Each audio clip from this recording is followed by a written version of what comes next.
I'm going to talk a little bit about how we work with produce throughout the seasons, how we manage the flow of food through the restaurant to make it last all year and to avoid fluctuations in quality and things like that.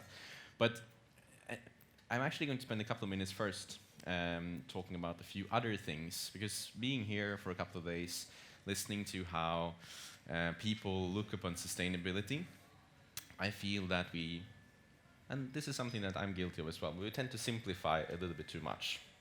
And I have a few things that I thought about, not just here, but also before.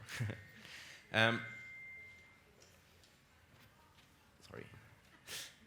So when I prepared for this last week, is there something we can do about this? Is it my beard that interferes with the microphone, or is it? Yeah, something.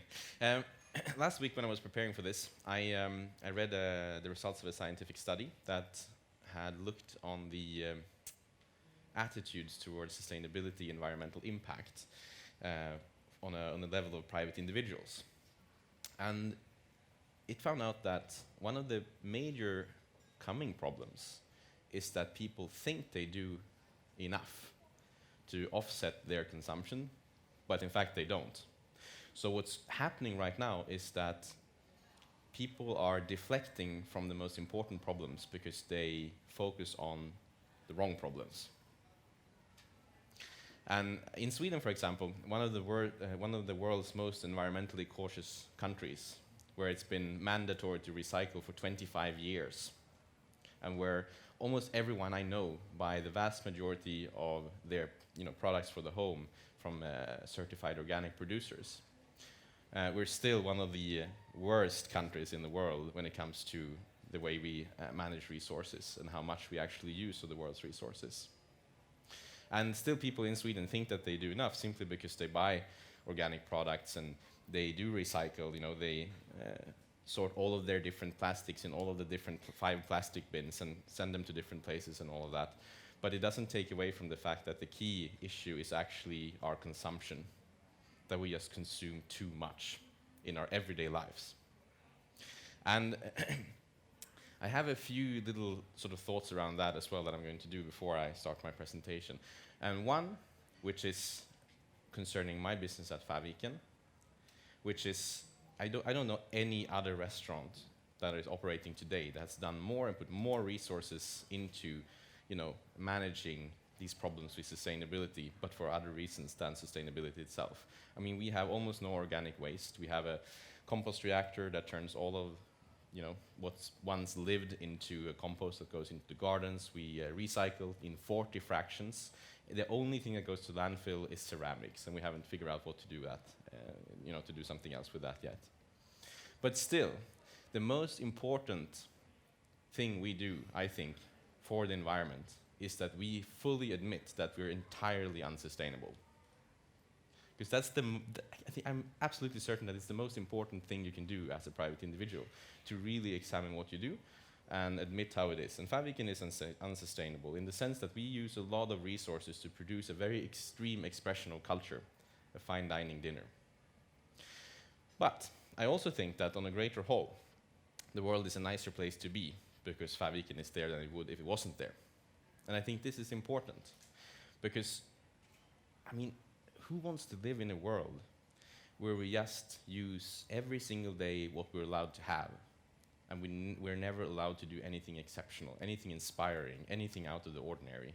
That's not a life I want to live.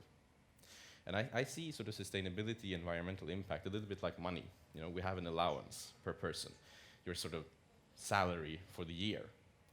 And just like with money, we spend a little bit less than we could every day, and we save up for vacation. That's, I think, the way we should also consider cultural expressions like going to a fine dining restaurant or going on a vacation or whatever it might be. And this is no excuse for not making the best we can, because every little bit helps, and every restaurant that can sort of offset their imprint a little bit is good. But I think that it's much more complex than that. And if we don't allow ourselves to have a happy, fulfilling, and interesting life, like none of this other stuff that we talk about is ever going to stick. Because people are lazy, people are egocentrical, and that's how it is. And we just have to sort of work with that instead of try to work against it. And then it's about food waste. And I have some interesting numbers here, because I think that with food waste, we're doing exactly today what that study that I talked about in the very beginning does, that we deflect from what's the real problem. And I have some numbers here from a Swedish survey that came out a couple of months ago. So in Sweden, we produce 1,278,000 tons of food waste every year, like as a country, everything together. And now I'm going to ask, how much of that does anyone here think is from restaurants? I'm going to ask you, how much is from restaurants? 40%. So 40%. You in the green and white shirt, how much is from restaurants, do you think? 60%. So entirely wrong. 5%. Of that 1,278,000 tons of food waste, from households, from private individuals, comes 941,000 tons. So that's where most of the food waste in the world is created, at least in the Western world. And if you look at restaurants, it's 66,000 tons, so it's about 5%. So it's 14 times more food waste from private households than it is from restaurants. And that's not an excuse that the restaurants shouldn't do what they can to reduce their food waste, but we shouldn't do that and then deflect from the other problem. That's the important bit. So this could be interesting for the Q&A later, I think, these sort of topics. But now I'm going to go through this presentation pretty quickly. I guess I have like 3 minutes left or something. So first, a little bit about Färviken. I mean, where it's located. It's obviously very, very different from Bangkok. I mean, we're on the 63rd parallel, so we're really, really far north. And the only reason why anyone can even live there is because we have the Gulf Stream passing here by the coast of Norway. Färviken, I usually say it's up north in Sweden, but it's actually sort of in the middle. But if I don't say up north, everyone thinks it's just outside of Stockholm, which it's not. It's an hour's flight from Stockholm.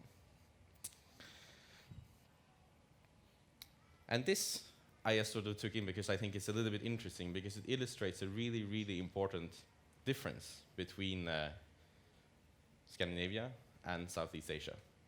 And it illustrates why our food chain is fundamentally very, very, very different from each other. If you look at Bangkok here, it's pretty even, the climate over the year. Maximum average temperature and minimum average temperature. If you look at Jämtland, where Färviken is located there at the bottom, you see it varies a lot. This here means that you can produce pretty evenly over the year.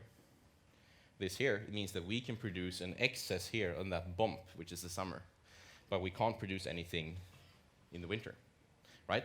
And this is not just for Färviken. I mean, we can fly in whatever we want all the time if we wanted to, but this is what forms food culture. Here, intense market culture. I mean, you go to Klong Toi Market and you see at 1 o'clock in the morning, everything you see there will have been eaten 12 hours later. In Sweden, we don't even have food markets. I mean, either you produce, like historically, either you produce your own food, or you bought it from someone who were in direct relationship with the person who produced the food. And this is simply because we don't have a climate that allows for large outdoor markets, you know. And even these days, it makes sense, because you have to manage the flow of produce in a very, very different way when you can't go and buy it every day. I mean, you have to produce too much in a part of the year, more than you need to sustain yourself. You need to figure out how to keep it and then store it throughout the winter and use it during the dark months of the year. And this is something that greatly influences what we do at Färviken as well. So some key figures about Färviken to help everyone understand the complexity of this process, because Färviken comes off as this tiny, tiny little restaurant that has almost no one working in it and very few people visiting it as well. But the fact is that even if it is a small restaurant in the relationship of, you know, others, it's still quite a significant business. So we have 16 plus 8 seats, 24 in total, and each year we cater to about 5,000 diners and 2,500 breakfasts. And for a fine dining restaurant, I mean, that's not huge. There are many that are much, much, much bigger than us. But it makes up for about 114 tons of produce that goes through the restaurant just to produce these 5,700 dinners and 2,500 breakfasts.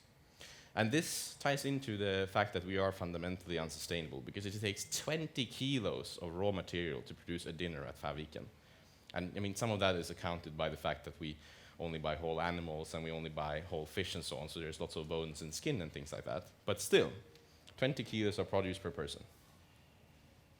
We have 35 staff, and they eat another 17 tons of produce as well for their staff foods every year. So the total is about 130 tons. And that's not an insignificant amount of food. As an example, a fully sized EU pallet, stacked as much as you're allowed to, with potatoes, weighs 800 kilos. And potatoes, I mean, that's a pretty heavy crop, right? So then if you imagine that, it would be like 150 EU pallets of potatoes in a big pile. That's a lot of food that needs to go through a small restaurant in a year. So it's 2.7 tons a week on average per week we're open. And the sort of key difficulty with this is that it changes so much over the year. So if we use this 2.7 tons on average per week, the weeks towards end of summer, when we have to produce an excess to store for winter, we go through about 10 tons of produce a week, and that's a lot. 12 EU pallets of potatoes, essentially, if it was just potatoes. And for us, in order to do this, we've created a very complex storage and handling chain. And this differs a lot from most restaurants, because most restaurants, also in Europe, what you do is that you buy the product you want for that day or for that week from a variety of grocers, and then you cook with it, and you serve it, and you charge for it, and it's done. And then you start over again. But because of the way we work, that doesn't really work. So Faviken is a small restaurant in numbers, but it's a large restaurant in size. It's 3,500 square meters of space under roof. Not all of it is heated, some of it is just storage, but it's what makes it possible for us to work the way we do. And it couldn't happen if we weren't located in the countryside, because you could never pay the rent for this amount of space anywhere but in the sort of almost deserted countryside of northern Sweden, right? And under these 3,500 square meters of space, we have created lots of very specialized small spaces. Rooms that can handle a very specific part of our supply and storage chain in a really efficient way. One of them is a receiving kitchen, which is not tied to our service kitchen and the kitchen where we work in the restaurant, but that's just specialized to receiving whole animals, whole fish, whole dirty vegetables, really anything that we can use, and taking care of like bulk quantities. It's a space where you can actually get a truckload of mushrooms in for processing, which is for us necessary even if we only use a little bag every day.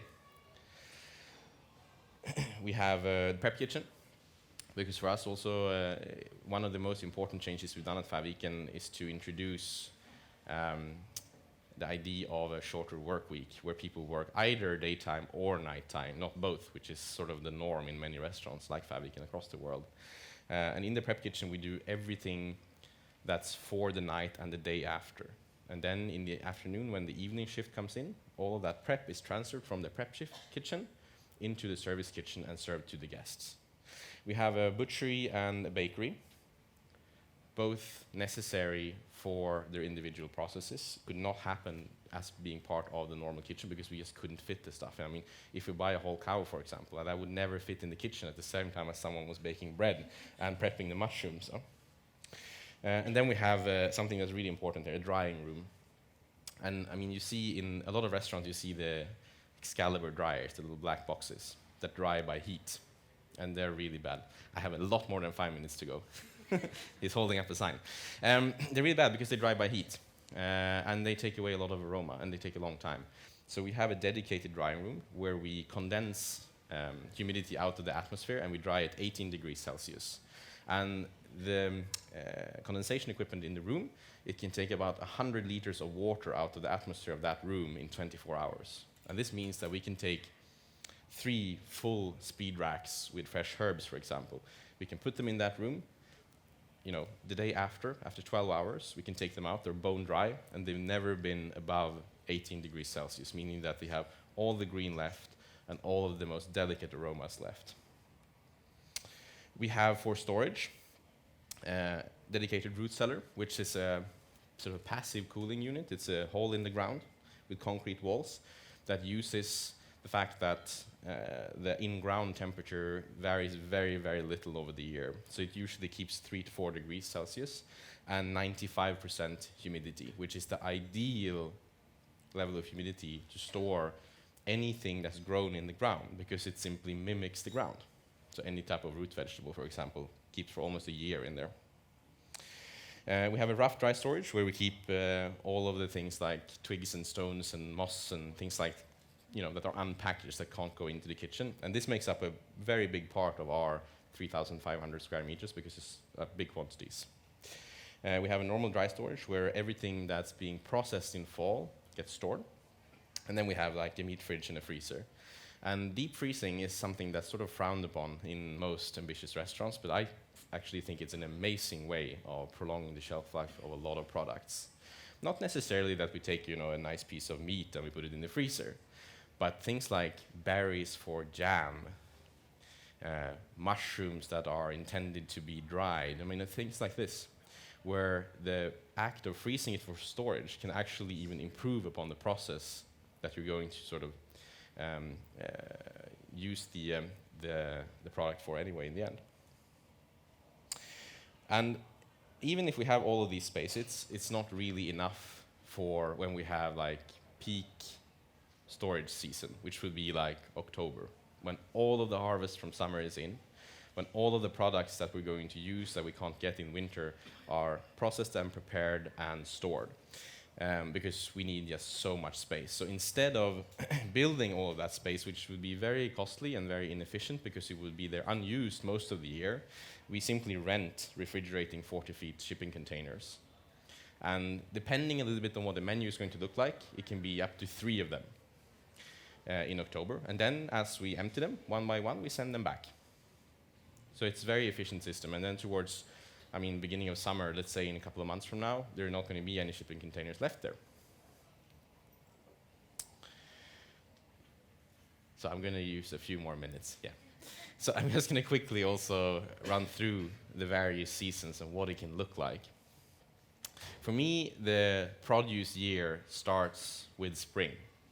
That's sort of the beginning of the circular timeline that is a produce year.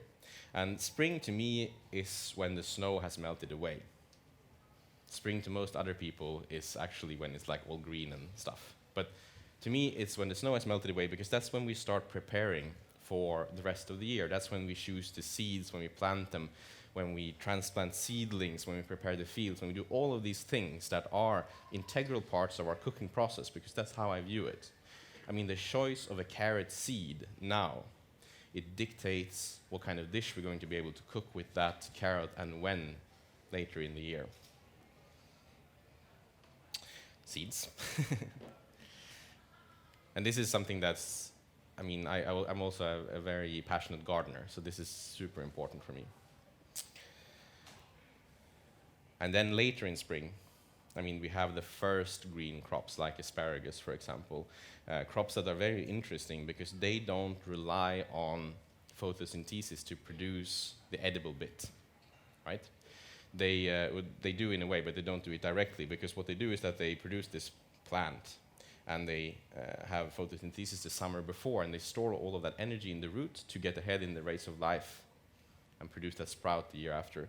And for us, these are the earliest crops, like the wild foraged plants and things like asparagus and other perennial or biennial vegetables. These photos are not great. Many of them are snapshots that I've taken in the kitchen, for example. So this is outside of my house. This is mid-April, before anything has really gotten green, but I know that there's not going to be any more frost, so I know that it's also safe to put out seedlings. Yet a little bit later. And then we have summer. And summer is quite a brief but very important season up north in Scandinavia at Färviken. And it's a season when everything needs to happen. We need to tend to everything that we've planted. We need to take care of all of the things that are in production We still have to supply the everyday running of the restaurant, obviously, and on top of that, we also have to start production for the winter. So this is sort of the beginning of that time that I mentioned earlier, where we really have to handle about 10 tons of produce every week, plus also the build-up for like the late summer and early fall harvest. It's also a time like early summer when wild vegetables are really peaking in quality, like this here's dandelion, for example. I mean, a lot of people think that sort of Nordic food is about foraging all the time, which is not. In early summer, wild vegetables. In fall, berries and mushrooms, and that's it. I mean, you don't forage for wild vegetables in fall because they're not tasty. They're super bitter and dark, and they're going into protective mode because it's fall, you know? Yeah, and the gardens are starting to look much, much nicer. This is not the garden. This is my garden at home. This is not at Faviken. Faviken is much, much, much bigger than this. Produces about 10,000 kilos of vegetables a year. And summer is, for us, about peak freshness. So it can be like peas there, for example. Rather than in the winter when everything is preserved, in the summer it can be like we're sending the chefs out in the garden during service to pick the peas and pretty much just sort of pop them out on the plate so that there's no deterioration of the sugar content at all, you know, so that they're at the absolute maximum of freshness. So it's really the polar opposite of winter for us. And I think that's the case for most restaurants, but you know, in a more marginal climate, it becomes a bit more evident. Summer is also a lot about freshwater fish. Autumn, fall, I mean, that's when the tail end of that peak season in terms of produce handling is really taking place. It's also when the second season of foraging starts with wild berries. It can be simple dishes like that. And also tree fruits. And this is actually a very good example of a process. Plums that we simply dry into prunes. And we do it really carefully, not to get a low enough moisture content so that they can just, you know, be in a jar, dried and brown, but just enough to concentrate the flavor a little bit, and then we freeze them so that they don't go bad. Honey harvest, and mushrooms. And obviously game season as well, which is a really, really big part of what Faviken is all about. I mean, it's one of the few restaurants that have facilities to handle wild game in Europe, and also one of the few restaurants that have access to tens of thousands of hectares of hunting grounds with quite a bit of commercial hunting activities going on that we can buy game from. Yeah, see grouse there and then wild ducks. That's in the sort of receiving fridge at Faviken. And then winter, which is the season that we're in now. When me and Kaisa left Faviken to go to Bangkok, it was 25 degrees below zero. And then it was really starting to warm up after real winter. It's a season where we can't grow anything, obviously. We can't use anything that hasn't been deliberately stored or processed, which is very interesting because it puts a mark on everything we do. It sort of adds character to every dish and every part of the menu. Same garden as I showed in summer. That's what it looks like in winter. This is an example of something that we've been working with this year, which is a very unique thing. It's a winter vegetable that hasn't been stored but actually grown in winter, and it's the endive, the chicon, like the Belgian wheat loaf. And most people, they buy that in the supermarket every year, or all around the year as a little bitter salad leaf, but it's actually originally intended to be like a winter vegetable for like end of winter, for what's called the hungry gap, when nothing grows, when nothing of the old stuff is left and nothing of the new stuff has come up from the ground yet. And what you do when you grow endives is that you put a seed, year one, it grows into this bushy green plant with blue flowers, and then it wilts down in fall, and it stores all of that energy in a taproot that looks like a parsnip. And you harvest this, and you refrigerate it, you dry it. It's called vernalization, this process. And then you put it in an entirely dark and slightly warmer cellar. And it produces the endive shoot, because it thinks that winter has come and gone, and that it's time to make a new plant again from that stored energy, just like the asparagus does. And because of this, you can pretty much decide when you want it. And for us, this is like a super important vegetable for January and December. This is what it looks like when you're handling it, because it needs to be done under red light.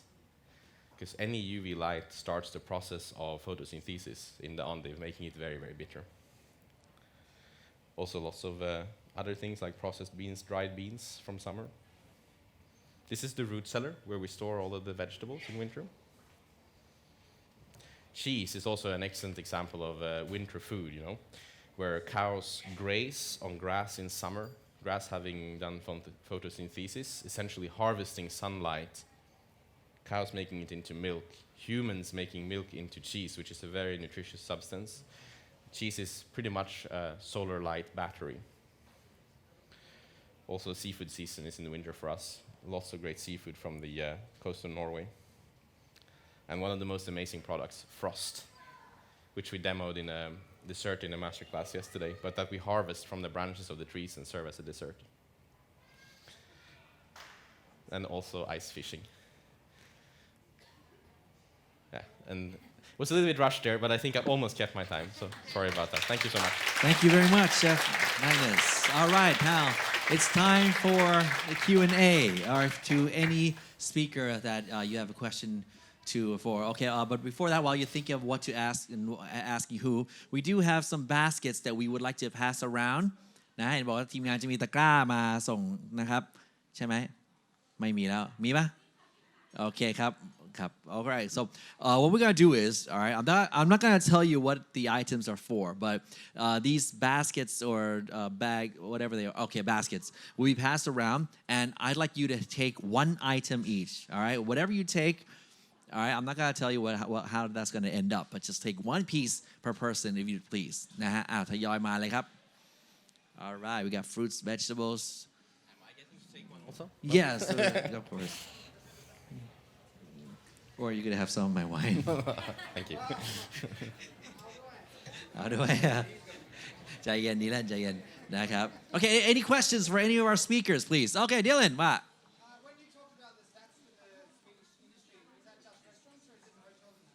All right. Was that about only restaurants or hotels as well? It's the whole hospitality industry. Yeah, that's just for Sweden. So, but I think that it applies pretty well for the Western sort of part, at least Europe. I would imagine it's pretty much the same, because we have the same type of produce, storage, food chain. All right. So no questions, right? Yes. All right. Yep.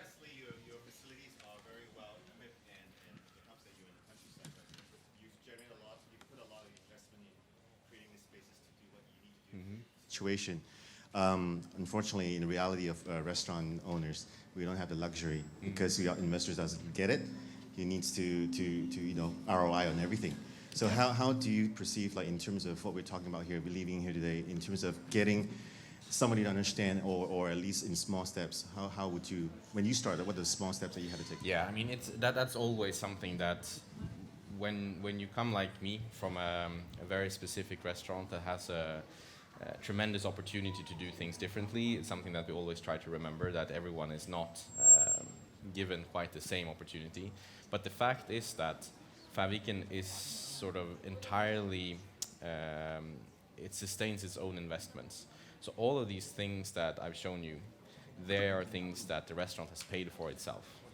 And obviously that doesn't apply to anyone, but the only thing that our investor has actually done for us was to produce the space. They own the buildings, and they built the first restaurant in there. But all of these specialized things, that's stuff that we have invested in, and we have invested in because it gives us long-term profits. You know, to build like when we did the recycling facilities, for example, which is now 5 years ago. I mean, before that, everything was sent away, and nothing was sort of taken care of the way it is now. I mean, we still recycle like glass and plastics and things like that, but on a much more limited level. We spent about 300,000 euros on building that house, which is 250 square meter house, and it has like the compost reactor, which was expensive, and a lot of things like that. And it's paid for itself, also financially, today, 5 years later. And I think that that's what we need to do. We really need to, as restaurateurs, look at what we're doing and not just sort of, this is impossible. I'm going to take the road of least resistance and I'm going to sort of do it this way. But really look at it in the long term. Because even if I were to, for example, leave Faviken, I mean, that place is still there, and another restaurateur will also be able to use it and continue depreciating that investment. And that's how we see many of these things. And with waste, for example, in Sweden, it's one of the ways that the government has chosen to try to reduce waste is to make it quite costly. And it's mandatory to deal with it, but it's quite costly.